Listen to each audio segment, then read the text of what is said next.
Les Américains sont forts, mais ils sont pas juste forts, ils sont très forts. Quand on pense à la puissance des États-Unis, premier truc en tête, mon pote, c'est la puissance militaire. Des milliards dans des porte-avions, des avions de chasse, des Maverick. On a vu Maverick, on a kiffé Maverick. Et là où ils sont très très forts, c'est aussi leur puissance économique et surtout leur capacité à mettre des sanctions économiques, mon pote. Par exemple, en 2019, à l'époque de votre président préféré, Donald Trump, il y a eu une sanction de ouf. En gros, Donald Trump était opposé à Nicolás Maduro juste là, et l'idée c'était de lui mettre des pressions économiques par des sanctions pour que la population du Venezuela dégage Maduro, comme ça lui il a rien à faire.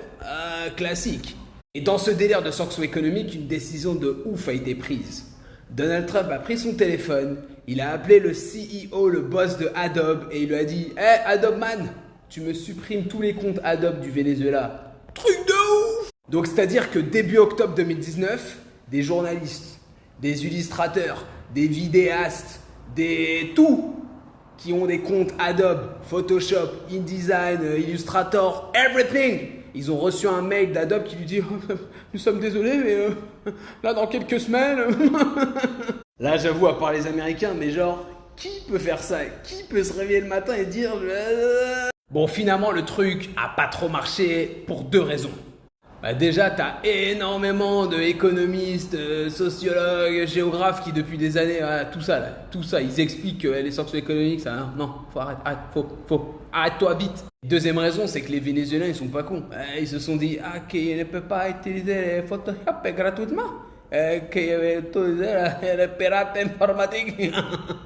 Donc finalement, ça n'aura duré que quelques semaines. Mais nous, l'enseignement qui est derrière ça, c'est que, les gars, on dépend des States à la mort. Genre demain, on a un président qui dit vas-y, fuck les States, nous, on est indépendants et tout. Le prochain Donald Trump, il prend son petit téléphone, au calme. Il appelle le Bill Gates de l'époque, au calme. Truc de Microsoft, au revoir, genre tu vas à l'hôpital, à l'école, à la banque, everything, genre, c'est mort. Après, t'as toujours des gars qui vont dire mais moi je suis chez Apple, justement, nous on est trop forts.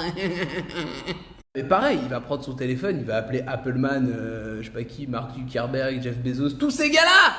Il va leur dire coupez-moi everything. Donc ça montre que en cas là, tout va bien, c'est la paix, on s'aime. Mais frérot, on sait jamais. Donc mieux vaut, si un gars il peut imaginer un ça serait bien.